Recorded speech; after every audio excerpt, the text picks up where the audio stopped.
성인이 되어 말실수로 인해 낭패를 경험하지 않은 사람은 아무도 없습니다. 그 전에도 입을 놀리기 좋아해서 불이익을 당한 경우는 얼마든지 있을 수 있고요. 그 흔하디 흔한 거짓말과 과장되게 내 나름대로 살을 붙여 부풀려 전하는 소문들로 인생을 낭비한 자들은 지금 그 열매를 먹으며 왜 내 삶이 이런지 궁금해할 것입니다. 나름 착하게 살고 딱히 악하게 군 것도 없는데 말이죠. 입으로 들어가는 것이 사람을 더럽게 하는 것이 아니라 입에서 나오는 그것이 사람을 더럽게 하는 것이니라. 사람은 마음에 가득한 것을 입으로 말하고 그것이 사람을 더럽게 만들 수 있다는 말인데, 이와 같이 성경에는 말과 혀에 대한 수많은 말씀이 있습니다만 당연히 지키지 않습니다. 그래서 거짓 위증이나 근거 없는 모함으로 인해 인생을 망친 사람들도 셀 수 없이 많고요. 한 입에서 찬송과 저주가 나오는도다. 내 형제들아, 이것이 마땅하지 아니하니라. 크리스찬도 별다르지 않습니다. 아무 생각 없이 기분 내키는 것을 입으로 마구 뱉어내며 삽니다. 두 사람만 모이면 남의 험담도 좋아하고 불륜의 소식이나 연애상, 정치, 경제, 사회 전반에 걸친 모든 이야기를 입에 담기를 즐겨합니다. 여자는 수다를 떨어야 스트레스가 풀린다고 하는데 진정 어리석은 자들의 모습일 뿐입니다. 풀리는 것이 아니라 스스로 죽어가는 것을 전혀 알지 못합니다. 자신이 말하면서 그것을 듣고 있다는 사실을 모르고 그 잘못된 말들이 마음에 쌓여 결국 그 열매를 먹는다는 진리를 모르면 당연하고, 시도 때도 없이 놀리는 입으로 인해 그 사람의 모습이 단정지어진다는 사실도 전혀 모릅니다. 쉴 틈 없이 말할 거리를 찾아 정보를 찾는 시간 낭비는 기본이고, 진실의 여부와 상관없이 부풀려 과장하고 그런 자신을 뽐내며 으쓱거리는 모습, 누구라고 특정할 수 없을 정도로 입을 놀리기 좋아하는 사람들이 전형적인 모습입니다. 누구든지 스스로 경건하다 생각하며 자기 혀를 제갈 물리지 아니하고 자기 마음을 속이면 이 사람의 경건은 헛것이라.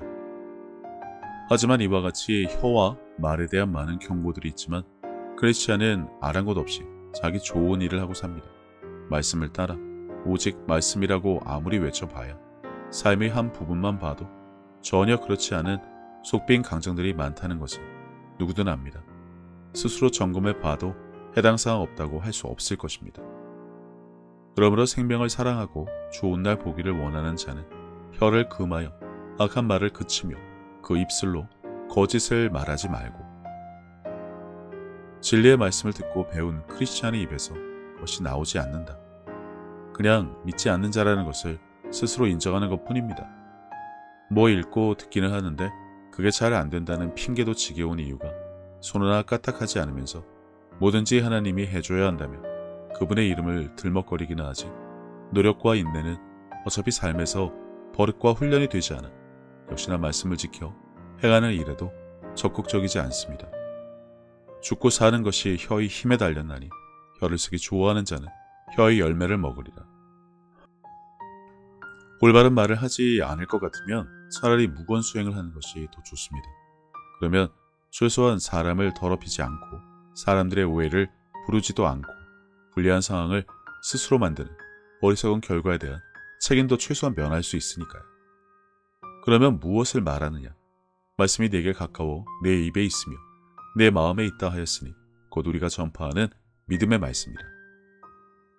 과 혀를 올바르게 사용하는 방법은 바로 말씀을 레마로 받은 성령의 가르침으로 받은 말씀을 계속해서 입으로 말하는 것입니다. 아주 간단하죠. 주는 그리스도시요 살아계신 하나님의 아들이십니다. 나는 예수님을 구주로 영접하고 그분의 이름을 믿습니다. 예수님의 사랑과 믿음과 마음과 말씀과 권세가 나에게 있습니다 하는 식으로 성경에 기록된 것을 나의 입술로 고백하는 것을 살면서 아무렇게나 하는 말보다 더 많이 말해야 합니다.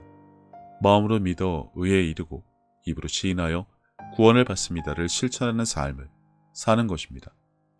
당연히 처음엔 잘 안됩니다. 그러면 일단 입을 닫는 훈련부터 하시기 바랍니다. 무건수행을 하세요.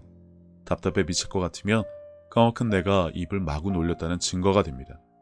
말빨이 약해서 말재주가 없어서 말하지 않는 것이 어쩌면 오히려 더 복이 될 수 있습니다. 그 사람은 대신 말씀을 소리내서 말하는 것으로 다른 사람보다 훨씬 빨리 성장할 수 있습니다. 필요한 것 외에 말하는 것을 금하는 것, 지극히 성경적이고 올바른 훈련입니다. 상황과 전혀 걸맞지 않는 성경 구절을 가져다가 이게 바로 그 뜻이라고 우기지 말고 그것조차 입단속을 하면 삶에서 올바른 열매라도 먹을 수 있을 겁니다. 불교에서 사용하는 말이라 거부감이 든다면 그건 지극히 종교적인 낮은 수준의 생각일 뿐입니다. 가장 적절한 표현으로 사용하는 것뿐이니 이것만 가지고도 따지기 좋아하는 마음을 발견했다면 아무튼 올바른 크리스찬의 태도는 아니니 무건수행, 진리의 말씀을 전하고 고백하는 것 외에 정말 내가 지금 하려고 하는 이 말을 해야 되나 해도 되나 단 한 번이라도 생각하고 말하는 습관을 들이는 좋은 기회로 여겼으면 합니다. 유산에 탈을 쓰고 교회 다니며 성경 몇 구절 읊는다고 거룩하거나 경건해지지 않듯이 대신 이런 습관이 들면 사람들이 놀라게 될 겁니다. 사람이 다르다고. 우리가 탁월하고 독특한 새로운 피조물의 시온의 백성인 것을 알리는 좋은 기회로 받으시기 바랍니다.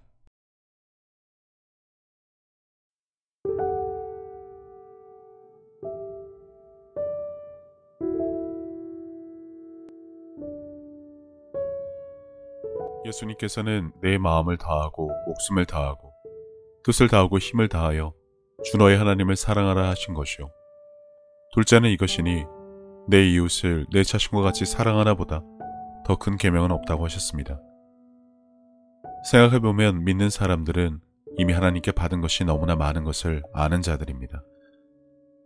예수님을 통해 죄사함과 구원을 받은 것부터 시작해서 살아 숨을 쉴 수 있는 공기와 바람, 맑고 푸른 하늘과 마실 물, 그리고 땅과 그 위와 아래의 많은 것들, 이미 오래전부터 내 주변에 있어 왔으니 당연한 것으로 여기며 우리는 여전히 값없이 공짜로 받아 그것들이 감사함을 잊고 살기는 했지만 그런 것 말고도 하나님으로부터 받은 사랑과 평안에 대해 생각하자면 끝이 없습니다.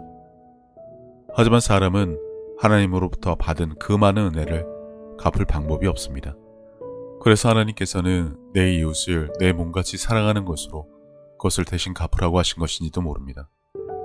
그리고 지극히 작은 자에게 한 것이 곧 하나님께 한 것이라고 하셨으니 그분의 은혜를 알고 그분을 닮아가는 삶을 살아가야 한다면 지금 내가 살아가는 삶의 방향이 하나님과 나의 이웃을 사랑하는 올바른 길 위에 있는 것인지 한 번쯤 점검해 봐야 하지 않나 싶습니다.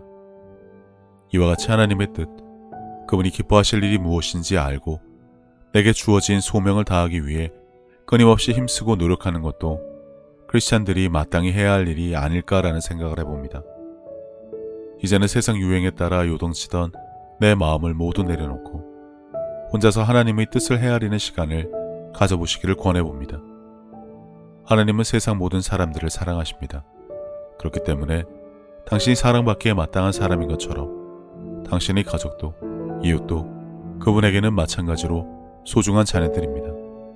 당신이 어려운 상황을 겪었을 때 하나님께서 당신의 삶에 관여하실 수 있도록 마음의 문을 열고 그분을 신뢰하며 동행하는 삶을 살아왔듯이 이제 당신도 다른 사람들에게 먼저 다가가서 손을 내미는 귀한 삶이 되어주시기를 바랍니다.